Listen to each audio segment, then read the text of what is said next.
Kuya, taga saan ka po? Sabang Piris po, Binabista, Quezon. Bakit ka po lumapit sa amin? Para po iinaing po itong mga bakawan po na naputol dito sa inyo po. May nagutos po ba sa ano po bang ginawa niyo sa mga bakawan na pinutol po?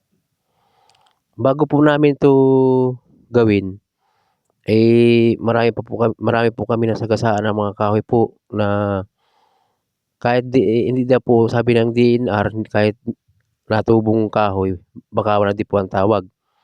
Yun po ang naputol namin nung kami gumawa po. May nagutos po ba sa inyo para putulin itong mga bakawang ito? May yung nag-utos po ng paggawa po ay si Miro Silla po at si Kapitan po ang nagkuha sa amin na magtrabaho dito. Kaya sila po ang ano nun, ang nagpaputol po nun. Ano po pangalan ng kapitan? Ano po yung buong pangalan ng kapitan? Alejandro Frias po yun. Anong ginawa niyo po sa mga bakawang pinutol? Ay yung mga bakawang pinutol na doon na lang po namin nilagay sa gilid yung iba. Tapos yung iba po ginawa ng mga kasama namin. Ginamit sa pabakod. Pinamigay. Bukod po doon sa mga pinutol na bakawan, may idea po ba kayo kung anong gagawin sa mga pinutol na yon? Ang alam ko po ay ilalagay po sa mga babakod po dati. Nilang bahay nila. Ilalagay sa kusina. Maliliit po. Yung mga malalaki pong bakawan, ano pong ginawa? Iginilid na lang po namin doon sa pinagpagawa namin. Sa ngayon po ba yung bakawan na malalaking na sinasabing nilagay sa gilid ay nandun at nananatili pa rin po bang nandoon? Wala na po, parang nakuha na po nila. Kung sino po nagkuha. Maliliit na lang po yung mga sanga-sanga. Nung pinaputol po sa inyo yung mga bakawan, sa palagay po ninyo, ay tama po yung inyong ginagawa? Hindi yan po namin alam na yung pangyari na ganun po ay. Kasi may pamilya po ako ay. Kami na nagtrabaho po dun. Inisip po namin, hindi namin ano na yung pong ginagawa namin ay mali na po pala yung ginagawa namin na pinatrabaho dun. Na ang akala po namin nagtrabaho dun ay mayroon pong permit yung project ng munisipyo. Wala naman po. Kaya pinatigil po sa amin yun. Na nagdili-dili pa po ang sahod namin sa ano na yun. Kaya po kami, hindi namin alam kung bawal na pala ho yung magputol lang ang kahoy na yun na ay hindi naman po namin pwedeng hindi putulin yun kasi gagawin nga po. Ano daw po gagawin doon sa pagkahukay po ninyo? Ano po kasunod na ginawa?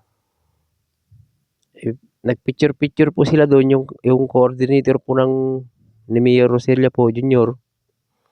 Yung nagpasahod sa amin ng ano, pinicturan. Tapos nilagyan pa ng ano, ng blackboard. Wala naman po palang permit yun.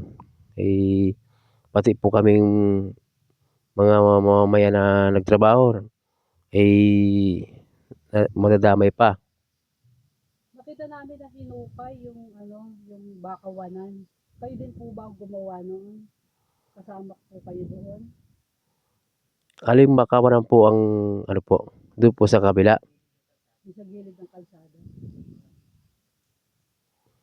Doon po sa may, Puso. Kayo po ba kasama din doon sa paghukay? isa po ako sa kasama doon sa Hugis Puso na yun, na nagukay po. Kasi ako po may pamilya, trabaho lang po ang aking inisip. Ano po sinabi nila bakit pinahukay po yung tinanggalan nyo ng bakawan? Ang pagkakaalam ko po sa pagkakahinig ko po ay aanuhan daw po ng sisidan daw po ng isda na pampano. Pero sa ngayon po, may pampano na po ba sila nilagay? Wala po, kasi nga po hindi na po nila, ano yun, pinabayaan na po nila. Ayun, kuya, tatanong din natin kung anong buwan sinimulan yung tatanggal ng mga bakawan doon. Ang pagkakaalam ko po nun ay Mayo po, Mayo 24 yun. Anong Nung taon po? 2024 po yun.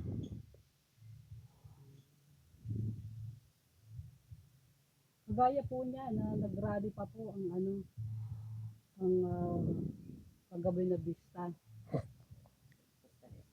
Yun sa coastal area. Na sinasabi doon sa nawala daw ng mga nangyaring ganun. At mayroong isang kagawad na sinasabi na isang kagawad na bulaanin daw na hindi totoo. Pero ito po ay pinapatotohanan mo, kuya. Ang sa akin naman po, ang pagkakaalam ko po na ako po ay nalaman ko rin po yung pag-rally nila. Eh yung pong mga sinasalita nila, wala lang pa talaga ho silang naitanim na nabuhay. Yung mga naitanim po nila ay talaga pong namatay. Dahil yung mga tanim po dating malalaking bakawan dun ay yun po ay matagal na. Bata pa po ako ay yun ay nagtubo na yun. Pero po yung mga patanim po ni Mayor Rosilla na bakawan ay hindi po nabuhay yun. Yun po ay mga namatay. Hindi po ayos ang pagtanim. Ibig sabihin, kuya, ito po ba yung mapapatunayan ninyo na itong sinasabing bakawan na sabi po ng Mayor Rosilla na wala po siyang pinapuputol na bakawan dito, yun po ba ay napapatunayan na meron? Ay kung sa akin po ay napapatunayan ko po siya na nagpaputol din po siya kasi siya po ang nagpatrabaho sa project na yun. Di siya po ang nagpaputol nun tapos nag-utos po siya sa kapitan na paputulin. Hindi siya na po ang nag-umpisa ng paputol. Wala na nga po siyang sinabing siya ang nagputol pero siya po nag-utos.